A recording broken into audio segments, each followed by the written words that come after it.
साल के दौरान फिर से बसा दिया।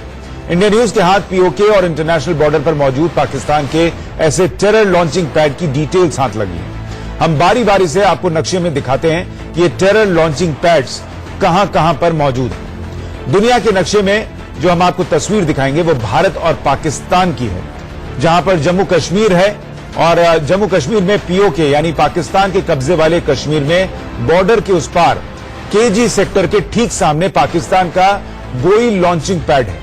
गोई के नीचे भारत के बीजी सेक्टर के सामने पाकिस्तान के दो आतंकी अड्डे हैं, ठंडी कस्सी और मथुरयानी। बीजी सेक्टर के बाद अब भारत के गुरेज सेक्टर के सामने पाकिस्तान ने 6 टेरर लॉन्चिंग पैड बना लिए हैं। तो उन टेरर लॉन्चिंग पैड्स की तस्वीरें हम आपको दिखा रहे हैं जो कि उरी हमले के बाद से फिर से बना लिए गए हैं। दुरमत, खोल, बोई, नदरपुर, फासगोश और देवलियां और चितरियां। एलओसी पर केरेन सेक्टर के सामने भी पाकिस्तान ने कई बार टेरर कैंप बनाए हैं। उसमें अतमुकाम बड़ा लॉन्चिंग पैड है। भारत के रामपुर सेक्टर के सामने खोजाबंदी, जूरा और तरकुंडी है। एलओसी पर भारत के माचल सेक्टर के सामने पाकिस्तान वाले कश्मीर में तेजान टेरर कैंप है। नौगांव के सामने घट्टीपारा और नौकोट है। उरी सेक्टर के सामने चित्तरिया है। भारत के रामपुर से लगा हुआ पाकिस्तान का मोहरादोरी और धूम आतंकी अड्डा है। पुंछ सेक्टर में पीओके से लगा हुआ बवावली धोक है। भारत के गुरेज से लगा हुआ लौसेर, सरदारी, तौबत, पाकिस्तान के कब्जे वाला गुरेज और नौसेरा नर है। भारत के केजी सेक्टर के सामने मंधोल है। भारत के पुंछ सेक्टर के सामने कोलू की ढेरी में भी पाकिस्तान ने टेरर कैंप बनाया है। मीरपुर और मुजफ्फराबाद में रेडियो वायरलेस केंद्र है। इतना ही नहीं, इंटरनेशनल बॉर्डर के पार भी पाकिस्तान ने कई टेरर कैंप बनाए हैं। मसरूर, बड़ा भाई, सुकमाल, छपराल और लूनी में नापाक टेरर कैंप्स हुए हैं जहां पर भर्तियां होती हैं। सवाल यह है कि हमारी नाक के नीचे ये सब कब तक चलेगा? पाकिस्तान आतंकियों को खाद पानी देता रहेगा और हमारे जवान शहीद होते रहेंगे। जवाब तो देना होगा। मैं आज खुल्लम खुल्ला पाकिस्तान से बदले की बात, पूरा देश यही चाह रहा है। 36 जवानों की शहादत के बाद से पूरे देश का गुस्सा 7वें आसमान पर। हम इसकी तस्वीर आपके सामने रखें, उससे पहले कुछ भावुक तस्वीर आपको दिखाना चाहता हूं। पुलवामा के शहीद जवानों को आज शाम खुद हिंदुस्तान की गृह मंत्री राजनाथ सिंह ने कंधा दिया। ये तस्वीरें बडगाम की हैं। गृह मंत्री राजनाथ सिंह आज सुबह जम्मू कश्मीर पहुंचे थे। कल शाम की घटना के बाद से शहीद जवानों के शव को पुलवामा से बडगाम लाया गया है, जहां राजनाथ सिंह ने कंधा देकर उनके शवों को जवानों के परिवार वालों के घर के लिए विदा किया।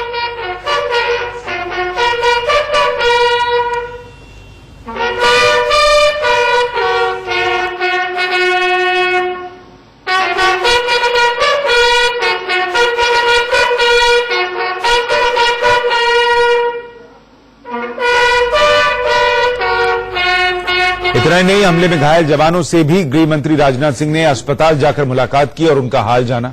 इससे पहले राजनाथ सिंह ने कहा कि हमले के पीछे पाकिस्तान और आईएसआई से पैसे लेने वालों का हाथ है और ऐसे लोगों की फिर से समीक्षा होनी चाहिए।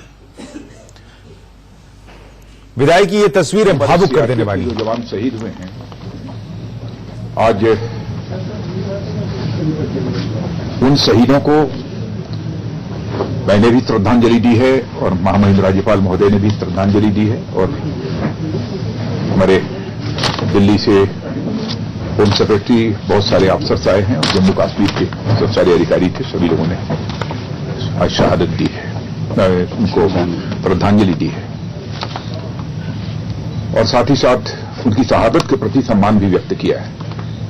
और मैं यह मानता हूं कि उनकी शहादत को केवल हम ही लोगों ने सैल्यूट नहीं किया है, बल्कि सारा भारत ऐसे बहादुर जवानों की शहादत को सैल्यूट किया है पूरे भारत ने। और मैं यकीन दिलाना चाहता हूं कि भारत सरकार और साथ ही साथ जम्मू कश्मीर की सरकार भी यह पूरी तरह से शहीद जवानों के परिवारों के साथ खड़ी है। और सभी राज्य सरकारों से भी मैंने यह अनुरोध किया है कि जो भी शहीद परिवारों की अधिकतम वह मदद कर सकते हों, वह परिवारों की अधिकतम मदद करें। और श्रद्धांजलि देने के बाद आज अधिकारियों के साथ भी एक हमारी बैठक हुई है जिसमें आज राज्यपाल महोदय थे, होम सेक्रेटरी थे, chief secretary Jammu Kashmir, DGP Jammu Kashmir और आर्मी कमांडर और डीजी सीआरपीएफ और कुछ सीनियर ऑफिसर्स उसमें मौजूद थे। लेकिन अब जो दूसरी तस्वीर हम आपको दिखाने जा रहे हैं उसमें पूरा देश कैसे उबल रहा है वो आपको दिखेगा। हम आपके सामने 4 शहरों की तस्वीरें रख रहे हैं।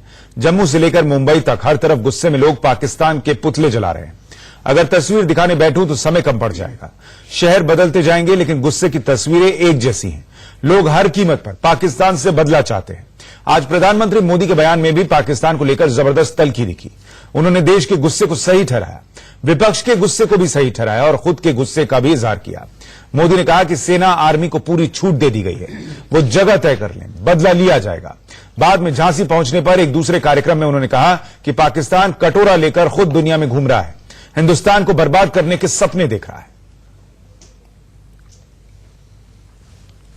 उसकी हालत इतनी खराब कर दी गई है कि बड़े बड़े देश उससे दूरी बनाने लगे हैं। उसके लिए अपना रोजमर्रा का खर्चा तक चलाना मुश्किल हो गया है। वो कटोरा लेकर के घूम रहा है, लेकिन आज दुनिया से वो आसानी से मदद भी नहीं मिल पा रही है। सुरक्षा बलों को लिए आगे की कार्रवाई तय करने के लिए समय क्या हो, स्थान क्या हो, स्वरूप क्या हो, वो सारे फैसले करने के लिए इजाजत दे दी गई है। इधर विपक्ष भी खुले तौर पर की तरफ है, इसलिए उनका ओरिएंटेशन थोड़ा सा बिगड़ा हुआ है। हम लोगों के लिए अच्छी बात यह है कि हिंदुस्तानी आर्मी डेमोक्रेटिक आर्मी। थोड़ा सा आपको रोककर ये तस्वीरें बयां कर दूं। ये पालम एयरपोर्ट की तस्वीरें हैं जहां पर विशेष विमान से जो सेना के जवान जो शहीद हुए उनका पार्थिव शरीर जो है वो लाया गया है। सीआरपीएफ के जवानों के पार्थिव शरीर इस विमान से दिल्ली लाए गए हैं और फिर उनके परिवारों तक पहुंचाए जाएंगे। उसके थोड़ी देर पहले की तस्वीर हमने आपको दिखाई थी दिन की, जब गृह मंत्री राजनाथ सिंह ने इन शवों को कंधा दिया था और उसके बाद इस विमान के जरिए वहां से इन पार्थिव शरीरों को दिल्ली लाया गया है। ये पालम एयरपोर्ट की तस्वीरें देख रहे हैं। इसी विमान में वो तमाम शहीद मौजूद।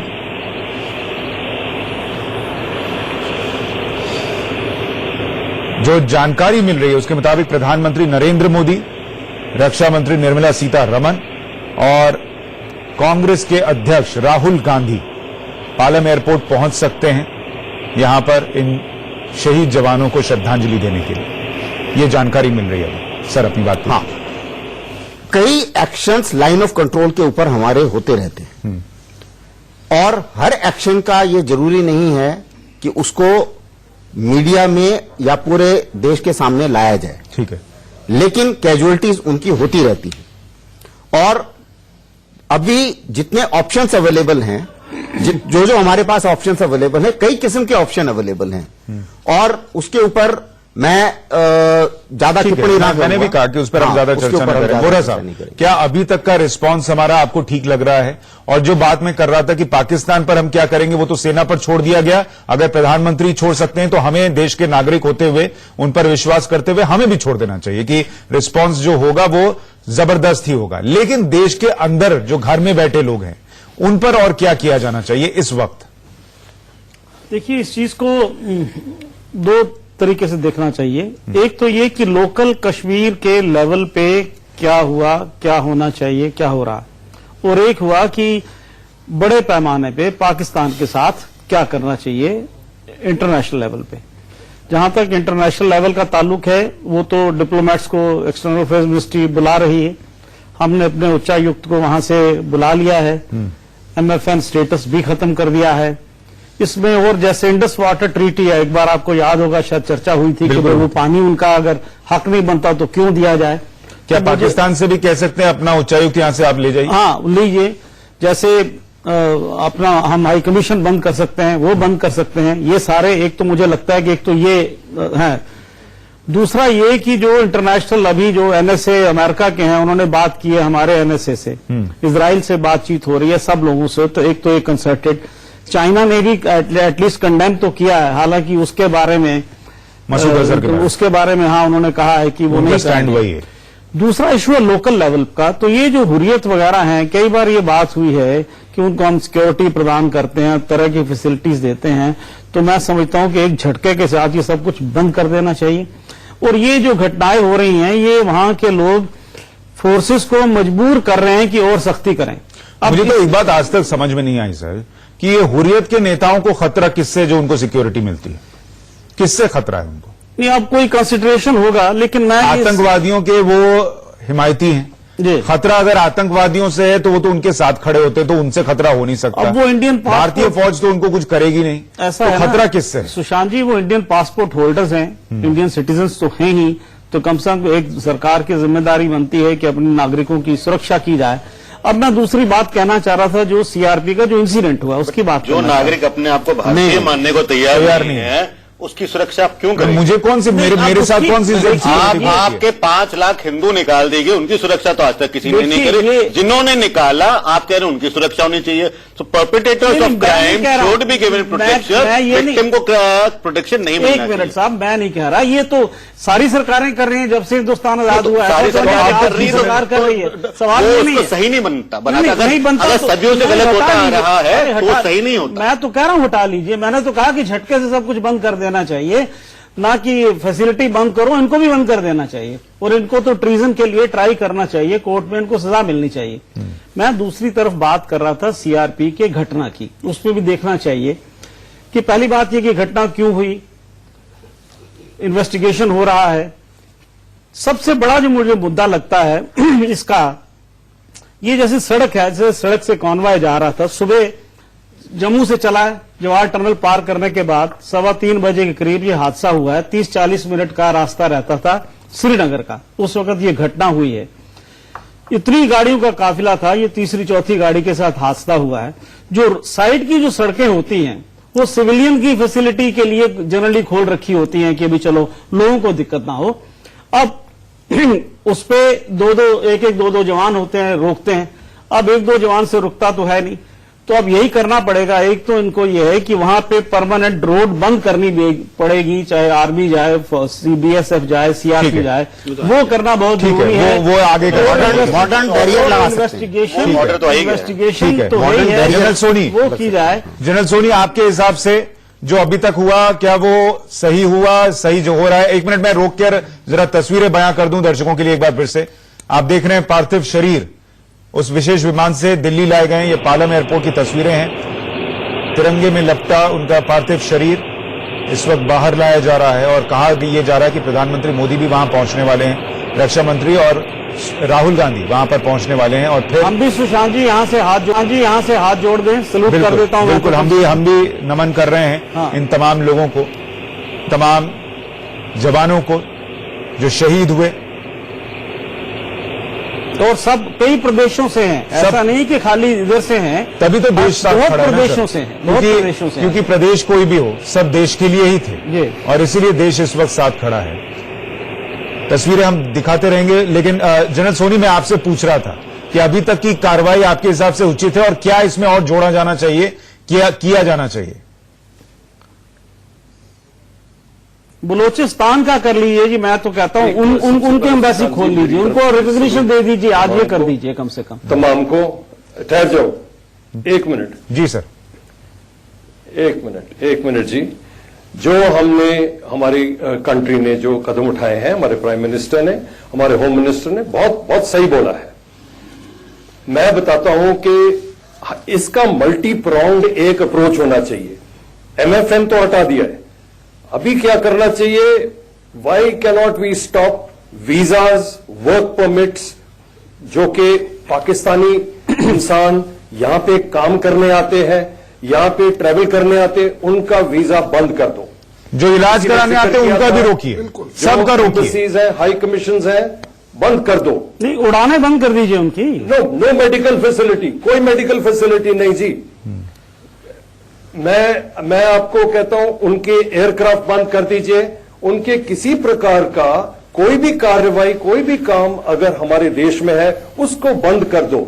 इसी हमारा देश एब्जॉर्ब करता है, बहुत देर तक सहनशीलता अपनी दिखाई है इसने, अभी अपनी एड़ी गाड़ने का समय आ गया है। अलावा इसके जो हमारे देश के अंदर ऐसे शख्स हैं जो हमारे देश के खिलाफ काम करते हैं, सिक्योरिटी तो छोड़िए, उनके बच्चों की एजुकेशन, उनका मेडिकल देखभाल सब बंद करिए, नहीं उनकी देखभाल करिए। और अगर वो इंडियन पासपोर्ट होल्डर्स और ऐसे करते हैं उनको चार्ज करिए सेडिशन के ऊपर और एंटी स्टेट एक्टिविटीज के ऊपर। तो ये मल्टी प्रोंग्ड अटैक होगी। मैं मिलिट्री की तो बात ही नहीं कर रहा हूं। पर सर आप सेडिशन कह रहे हैं, देशद्रोह का मुकदमा चलेगा तो यहाँ कई लोग छाती पीट लेंगे स्टेट में लोगों ने कि देशद्रोह का मुकदमा कैसे लगा दिया। तो ये है वो समय जबकि देश को इकट्ठा खड़ा होना पड़ेगा। काफी हद तक पॉलिटिकल पार्टीज ने साथ दिया है, व्हाई नॉट इसको आगे बढ़ाया जाए। तो जो ये एक्टिविटी हम करना चाहते हैं उसके लिए पहले कंसेंसस बनाइए और पूरे देश भर में करिए। और इसके लिए प्रेस और आप जो मीडिया वाले हैं बड़ा हेल्प कर सकते हैं। ये जी किसी सेना के ऊपर, और आपने खुद ही कहा ये सेना के लड़के जो अभी शहीद हुए हैं ये किसी एक प्रांत के नहीं है, हमारी सेना इंडियन सेना है, इंडियन सीआरपीएफ है। तो इस सेना का साथ देने ये आपके लिए और हमारे पूरे देश के लिए जान। रोहन जी और राजीव जी, मैंने आप दोनों से कहा था कि मैं पॉलिटिकल रिएक्शन लास्ट में लूंगा, इसलिए थोड़ा सा सब्र और कीजिए। एक रिएक्शन अमित जी का ले लूं। अमित जी आपके हिसाब से क्या और होना चाहिए? कहना चाहूंगा कि ये बलोचिस्तान को अब हम चाहिए ओपनली सपोर्ट करें और उनको रिकॉग्नाइज करें या जो भी करना है। देखिए ये अटैक मेरी मेमोरी में इतना बड़ा अटैक शायद नहीं हुआ है, और खासकर सुरक्षा बलों पर। और हमारा रिएक्शन क्या रहा है, हमने एमएफएन विड्रॉ किया है। एमएफएन विड्रॉ कितने का है? 200 करोड़ का ट्रेड है आपका और इंडिया का। सिंबॉलिक ज्यादा है। सिंबॉलिक ये तो एक शायद उरी अटैक पे हटा देते, ये तो हर आतंकवादी अटैक के बाद ही 96 में आपने एमएफएन स्टेटस दिया, आपके उसका ये पहला अटैक हुआ है। 23 साल से पाकिस्तान ने आपको एमएफएन स्टेटस नहीं दिया, आपने दे रखा था। इतना बड़ा अटैक हुआ और नेशनल मॉर्निंग डिक्लेयर नहीं हुई, एक राष्ट्र में मॉर्निंग डिक्लेयर नहीं हुई। We have lost 45 soldiers. Colombia में पिछले महीने अटैक हुआ, सिमिलर अटैक था, 21 सिविलियन मारे गए, 3 दिन का नेशनल मॉर्निंग डिक्लेयर किया उन्होंने।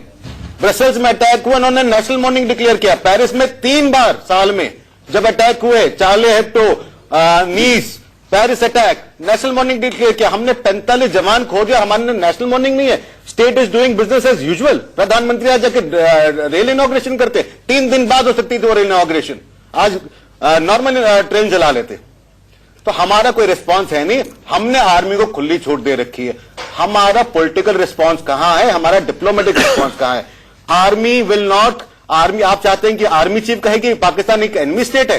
कल मिनिस्ट्री ऑफ एक्सटर्नल अफेयर्स का स्टेटमेंट आता है कि हमने रिक्वेस्ट करी है बाकियों से कि पाकिस्तान को टेररिस्ट डिक्लेयर करिए। अरे आप तो करिए, हम तो करें पहले उनको टेररिस्ट स्टेट डिक्लेयर, उसके बाद दुनिया से उम्मीद करें। हमारी तरफ से कोई कदम नहीं रहा है। आज ये जो 300 किलो का आईईडी आया है, ये एक बॉर्डर से ही आया है। कश्मीर के आपके बॉर्डर खुले हुए हैं, ट्रेड रूट खुला हुआ है, ड्रग रूट खुला हुआ है, आपका पुंछ का रूट खुला हुआ है, आपका उरी का रूट खुला हुआ है, आपका अटारी का रूट खुला हुआ है। बंद करिए। क्यों हो रहा है अटारी पे इस टाइम पे इवेंट? ठीक है, बंद करके सील करिए। राजीव जी, एक जो अमित जी कह रहे हैं इसमें कई ऐसी बातें हैं जो लोगों के मन में होंगी, और आज प्रधानमंत्री ने भी कहा कि किसी के गुस्से को वो गैर वाजिब नहीं मान रहे, क्योंकि जो हुआ है लोगों को गुस्सा आएगा ही। लेकिन सरकार और क्या कर सकती है या करने वाली है? जो बातें अमित उठा रहे हैं, क्या वो होने वाली हैं? देखिए, सरकार ने आज वहां के उच्चायुक्त को भी बुलाया है। आप कह रहे हैं 200 करोड़ का ट्रेड है, लेकिन पहली बार सरकार ने कम से कम वो स्टेटस हटाया है।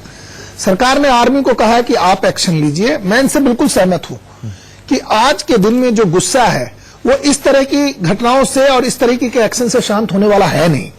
देश की जनता चाहती है कि किसी भी प्रकार से जो लोग पहले भारत की सीमाओं के भीतर हैं, मैं नाम नहीं लेना चाहता, 3 दिन पहले जब हमारे लगभग 70-72 सीआरपीएफ के जवान शहीद हुए थे दंतेवाड़ों में, पहले 3 दिन पहले जो उन पर चार्ज था, उनको एक सरकार ने कहा कि नहीं, नल्ली सुंदर पे चार्ज नहीं है। स्क्रॉल नाम का एक ऑर्गेनाइजेशन है, उसने एक आर्टिकल छापा है आज जो ट्विटर पे चल रहा है कि जिसने ये टेररिस्ट स्ट्राइक किया है उसका महिमा मंडन करते हुए आर्टिकल छपा है। मेरा मानना है कि अपार्ट फ्रॉम मिलिट्री एक्शन जो बॉर्डर पे होगा उसका अगर छोड़ दें, जो देश के भीतर के लोग हैं, जो आज उन्होंने कहा है गृह मंत्री जी ने कि जो देश के भीतर लोग हैं जो पाकिस्तान से पैसा लेते हैं, देश तो आपके साथ खड़ा है, कार्रवाई तो आप ही करेंगे। कार्रवाई होगी। आपको पता है कि 12 लोग 2 साल से तिहाड़ में बंद हैं। बिट्टा कराटे जिसने एक्सेप्ट किया था ओपनली न्यूज चैनल के सामने कि मैंने 22 कश्मीरी हिंदुओं की हत्या की, वो खुलेआम घूम रहा था। नहीं सर, मैं ये पूछ रहा हूं अलगाववादियों की सिक्योरिटी कब सरकार में वो कुछ करोड़ रुपए की हेरफेर के अंदर गया।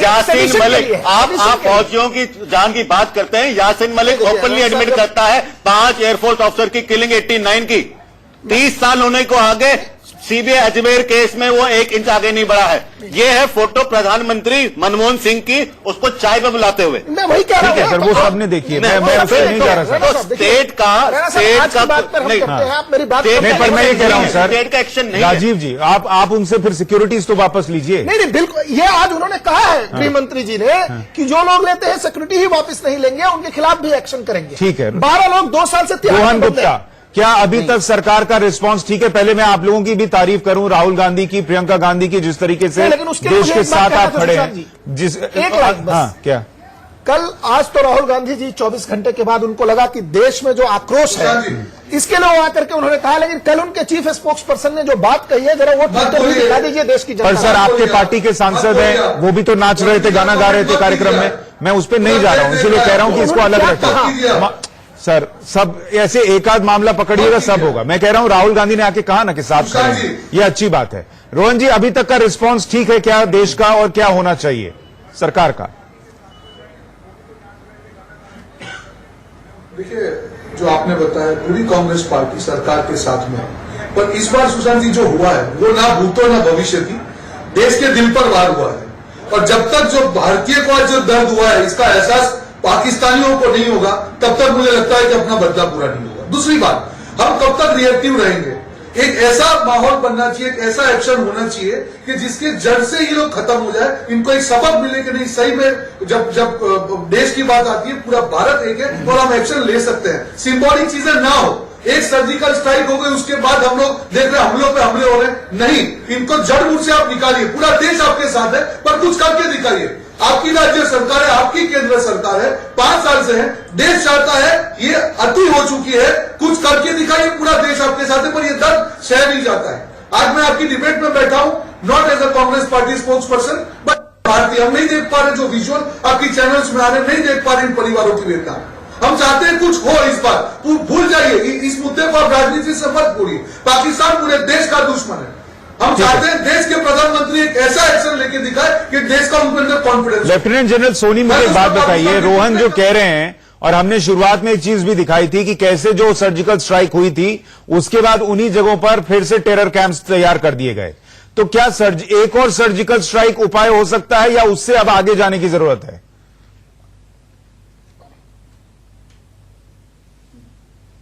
अभी देखिए, टेरर कैंप्स जो है ये परमानेंट स्ट्रक्चर होना जरूरी नहीं है। इनमें नॉन परमानेंट स्ट्रक्चर खड़े करते हैं, लोगों को लाके वहां ट्रेन किया जाता है, उनको टेररिज्म और फिजिकल एक्टिविटी, शूटिंग, फायरिंग वगैरह की ट्रेनिंग दी जाती है, अलग अलग प्रकार की बॉम्ब बनाने की, उसको विस्फोट करने की वगैरह वगैरह। एक तरीका है, यस, आप ऐसे के स्ट्राइक करिए तो इनके जो ट्रेनिंग कैंप हैं उनके ऊपर असर पड़े। मैं तो कहता हूं कि why not we expand this further, इसको आप आगे ले जाइए। देखिए, कहीं से भी आपको अगर नतीजा चाहिए तो वो आपको तभी मिलेगा जब सिर पे हमला हो। हम कहते हैं सेंटर ऑफ ग्रेविटी, उसका जो सिर है अगर आप काटे तो सांप निहत्था हो जाता है। इसका कहने का तात्पर्य यह है कि हमें बियॉन्ड सर्जिकल स्ट्राइक देखने में कोई हर्ज नहीं है, क्योंकि अभी ये पूरे देश के ऊपर एक बुरा वक्त आया है। अभी समय है अपनी प्रोफेशनलिज्म दिखाने की। जनरल स्थाना, एक चीज मुझे बताइए, भारत हमेशा बहुत गर्व से ये कहता है कि हमने कभी पहला हमला नहीं किया, जब हमला हुआ, युद्ध हुआ, तब हमने रिस्पॉन्ड किया है। लेकिन क्या अब ये वक्त है कि हम भी बताएं कि हम पहला हमला कर सकते हैं? भले जवाब देने के लिए कर रहे हैं, लेकिन सर्जिकल स्ट्राइक से आगे जाएं। बिल्कुल, मेरे हिसाब से किसी ने कहा है offence is the best form of defence. जब तक आप आगे नहीं जाएंगे, जब तक आप ऑफेंसिव नहीं होंगे, तब तक आप अपने आप को नहीं बचा सकते। आप जितने मर्जी पोस्ट लगाते रहिए, उससे फर्क नहीं पड़ता है कोई भी। हमें बाहर की तरफ भी ऑफेंसिव होना है और अंदर की तरफ भी ऑफेंसिव होना है। बाहर की तरफ ऑफेंसिव डेफिनेटली, अभी सर्जिकल स्ट्राइक जो है ये तो एक टैक्टिकल एक्शन था, इससे थोड़ा बड़ा एक्शन तो लेना ही पड़ेगा, इसमें कोई शक नहीं। सर्जिकल स्ट्राइक से बड़ा एक्शन आपको लगता है, या एक और सर्जिकल स्ट्राइक? वोरा साहब, देखिए ऐसा है, ये तो आर्मी के लोग डिसाइड करेंगे। डिसाइड तो वही करेंगे, यहाँ टेलीविजन डिबेट देखकर वो थोड़ी निर्णय लेंगे। इससे कोई फर्क पड़ने वाला है नहीं, क्योंकि ये टेम्पररी एस्टैब्लिशमेंट्स होते हैं, ये फिर दोबारा बार बार बन जाते हैं। तो मुझे लगता है कि वो हथियार तो जो है इस्तेमाल हो गया, वो कारतूस तो हो गया खत्म। अब यह है कि क्या नया होता है, क्या ये सोचते हैं, क्या नहीं सोचते। लेकिन इस वक्त जब सारा देश इनके साथ है, सरकार के साथ है, सबकी ड्यूटी भी बनती है, तो ये जल्दी कुछ हो, लेकिन अब वो कब हो, कैसे हो, इसका भी फैसला वही लोग करेंगे। मुझे एक चीज और बताइए इनका काम है। हम बात कर रहे हैं एक टेरर कैंप्स जो सीमा के उस पार हैं, उस पर आप एक्शन लीजिए। जो आतंकी यहां सीमा के अंदर पर बन रहे हैं, उस पर क्या एक्शन हो सकता है? उनको तो मेरे से पूछना अमित जी। देखिए, आपकी कोई कश्मीर पॉलिसी है नहीं, और कश्मीर पॉलिसी के एब्सेंस में आप पाकिस्तान पॉलिसी नहीं बना पा रहे हैं। अगर आपके पास क्लियर कश्मीर पॉलिसी होती तो आपके पास क्लियर पाकिस्तान पॉलिसी। क्या पॉलिसी होनी चाहिए कश्मीर को? आप पहले तो एडमिट करिए, जो कश्मीर में समस्या है वो अंडर डेवलपमेंट की नहीं है, वो अनएम्प्लॉयमेंट की नहीं है, वो एक जिहाद की समस्या है। जो आज हम ISIS और तालिबान की बात करें, ये तो 1990 में कश्मीर में आ चुका था। जो जिस तरह से किलिंग आज ISIS करता है, वो तो 1990 से कश्मीर में किलिंग हो रही है। बस लास्ट वीक में ही आपके पास एक लड़की को मारते हुए वीडियो सर्कुलेशन हुई है। आप इसको एडमिट करने को तैयार नहीं है। आप जाके वहां पैकेज दे आते हैं, 80 करोड़ का डेवलपमेंट कर लीजिए। आपके सारे रूट खुले हैं, जहां से आपका हवाला पैसा आ रहा है, जहां से आपका ड्रग आ रहा है, जहां से आपके आर्म्स आ रहे हैं, आपने वो बंद नहीं करे हैं। आप उसको ट्रेड और पीपल कॉन्टैक्ट में खुले रखा हुआ है आपने। रेडिकलाइजेशन का पैसा, जकात 80 करोड़ का पैसा हर महीने सऊदी से आता है, जो जकात के नाम पर जमा होता है वहां, जो रेडिकलाइजेशन कर रहा है कश्मीर में। आपने उस पर रोक नहीं लगाई है। आपने एक टेररिस्ट, यहां पे गवर्नमेंट के प्रवक्ता है, यहां पे बीजेपी के प्रवक्ता है, एक टेररिस्ट का नाम बताएं जो कन्विक्ट हुआ हो 30 साल में टेररिस्ट किलिंग को लेकर, अपने क्राइम को लेकर। उल्टा आपने क्या किया, उनको स्टेट केस बना रखा है, आपने उनको सिक्योरिटी दे रखी है, आपने तो हर एंगल से मोटिवेशन दे रखा है उनको। तो वो क्यों सुधरेंगे? और जहां तक पाकिस्तान की बात है, पाकिस्तान के लिए ये जो टेररिस्ट हैं, ये तो प्यादे हैं, तो तैयार हैं, उनकी तो लाइन खड़ी है। एक जाता है, दूसरा आता है। जैसे ही सरकार कुछ करने की सोचती है, करने के बारे में आगे बढ़ती है, अगर कुछ लोग हंगामा करने लगते हैं, ये ह्यूमन राइट्स का वायलेशन है, बातचीत से ही रास्ता निकलेगा, आप लोग उससे घबरा क्यों जाते हैं? मैं रैना जी से एकदम सहमत हूं, और भारतीय जनता पार्टी में ये बात मुझे ऐसा लगता है कि मैक्सिमम लोगों को पता है कि कश्मीर वैली में जो समस्या है वो अनएम्प्लॉयमेंट की नहीं है। और मैं इनसे एकदम सहमत हूं कि वहां जिहाद की है, वहाबिज्म की है। और ऐसे अगर आप बहुत सारे सेमिनार देखें, अब इश्यू आप कह रहे हैं कि आप घबरा क्यों जाते हैं। देखिए, इस देश में आज पॉलिटिकल पार्टी, बहुत सारी पॉलिटिकल पार्टी आकर के जो भी कह रही है, सेमिनार देखें, अब इश्यू आप कह रहे हैं कि आप घबरा क्यों जाते हैं। देखिए, इस देश में आज पॉलिटिकल पार्टी, बहुत सारी पॉलिटिकल पार्टी आकर के जो भी कह रही है, अगर 10 पत्थरबाज एक दिन मरे तो आप देखेंगे कि कहां कहां मोमबत्तियां निकलेंगी। मैं कह रहा हूं तो आज निकालने दीजिए ना। नहीं, मेरी बात सुनिए। मैं कुछ और कहना चाह रहा हूं। मुझे ऐसा लगता है कि देश में जब जनमत तैयार हो रहा है, और जिस प्रकार से आज पूरा देश एकजुट है, अगर कल को किसी भी ऑपरेशन में अगर पत्थरबाज आते हैं, तो सेना को जो अधिकार दिया गया उसके हिसाब से पहले आप पत्थरबाजों से निपटें। रोहन जी, मुझे एक बात बताइए, सिंपल मानना है, आज जैसे राहुल गांधी कह रहे हैं, एक आपके पॉइंट से उनसे सवाल पूछ रहा हूं। मेरा ही सवाल है आपका। मेरा कहना है कि कल अगर एक इनकाउंटर कहीं पर होता है जम्मू कश्मीर वैली में, और वहां जितने भी पत्थर फेंकने वाले हैं, पूरे देश की पार्टियां, लेफ्ट, कांग्रेस, सारी पार्टियों से मैं पूछ रहा हूं, क्या वो कहते हैं कि एक एक पत्थरबाज के सर में गोली मारनी चाहिए? आप इसकी बात करिए। अगर वो पत्थरबाज ही कल को जाकर के टेररिस्ट पैदा हो रहे हैं, मैं जानना चाहता हूं कि किन किन लोग खुलेआम आकर के आज कहें कि देश में जितने भी सर में गोली मारने की बात तो मैं नहीं कहूंगा, लेकिन रोहन जी, मैं ये पूछ रहा हूं कि जैसे आज राहुल गांधी ने आकर कहा कि पाकिस्तान को जो जवाब देना है वो दीजिए, देश के साथ सारी पार्टियां खड़ी हैं, सरकार के साथ सारी पार्टियां खड़ी हैं। जो जवाब सीमा के अंदर अपने कथित अपने हैं, उनको अगर देने के लिए सरकार कोई कदम उठाएगी तो कांग्रेस पार्टी उसका भी साथ देगी, चाहे वो पत्थरबाज हो, चाहे वो सेपरेटिस्ट हो। क्या उस मामले में भी आप लोग सरकार के साथ खड़े होंगे, चाहे कड़े से कड़ा कदम उठाए मोदी सरकार?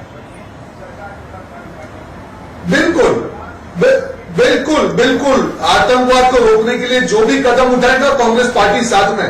देखिए सुशांत जी, यहां राजनीति क्यों हो रही है? केंद्र में कौन है? बीजेपी सरकार है। राज्य में कौन था? बीजेपी सरकार थी। आपके पास इतना समय था, अगर आपकी नीति क्लियर होती तो आप कुछ कर पाते। और इसीलिए राहुल जी ने आज का दिन है, उसी को मैं फॉलो करूंगा। मैं राजनीति की बात नहीं करूंगा, पर it's a serious failure of internal intelligence. 300 kilo IED यहां तक आता है, इंटेलिजेंस का फेलियर नहीं है क्या? रोहन जी मुझे आप ही बताइए, रोहन जी मुझे आप बताइए, पत्थरबाजों पर क्या कार्रवाई होनी चाहिए? सवाल पूछिए, आपको बदल दिया उन्होंने सवाल रोहन जी आप बताइए, पत्थरबाजों पर क्या कार्रवाई करनी चाहिए सरकार को? आप जो आर्मी ऑपरेशन को रिस्पेक्ट करती है, मैं उन पत्थरबाजों की बात कर रहा हूं। जो भी आदमी जिम्मेदार है, जो भी आदमी सुन लीजिए, जो भी आदमी जिम्मेदार है, वीडियो बनता है उनका, रोहन जी वीडियो बनता है कि जब आर्मी ऑपरेशन कर रही होती है तो वो पत्थर फेंकते हैं। आप करिए, अरे राजनीति मत कीजिए। अरे राजनीति तो हो ही नहीं रही किसी आप महबूबा की गोदी में बैठे थे। वो तो कह रहे कड़ी कार्रवाई कीजिए। क्या सेपरेटिस्ट की जो सुरक्षा है वो वापस लेकर आए? रोहन जी एक बात का और जवाब दीजिए, रोहन जी एक बात का और जवाब दीजिए। क्या कांग्रेस पार्टी ये कहेगी कि जो अलगाववादी हैं उनकी सुरक्षा वापस लीजिए और उन पर देशद्रोह का मुकदमा चलाइए? मैं सुशांत जी एक आ रहा मिनट, हूं। बिल्कुल कीजिए आप, हम साथ में हैं। मैं पार्टी की तरफ से बोल रहा हूं, जो भी एक्शन लेंगे हम साथ में हैं। पर सिविल सर्विस का समय चला गया है सुशांत जी। मणिशंकर जी उनके बाद रोएंगे नहीं। आज राहुल गांधी जी ने बोला मनीष शंकर जी जाके नहीं रोएंगे वहां पे, आप ये क्लियर कर दीजिए। गुलाम नबी आजाद आके नहीं कहेंगे कि जुल्म हो रहा है बच्चों पर, ये आज आप क्लियर कर दीजिए। डबल स्टैंडर्ड लेके कांग्रेस की पुरानी था, इंटेलिजेंस फेलियर 2008 में नहीं था क्या? जब बॉम्बे अटैक हुआ तब कहां से लेकर 6 महीने बाद आपके प्रधानमंत्री जाके कहते वो तो अमन के ये है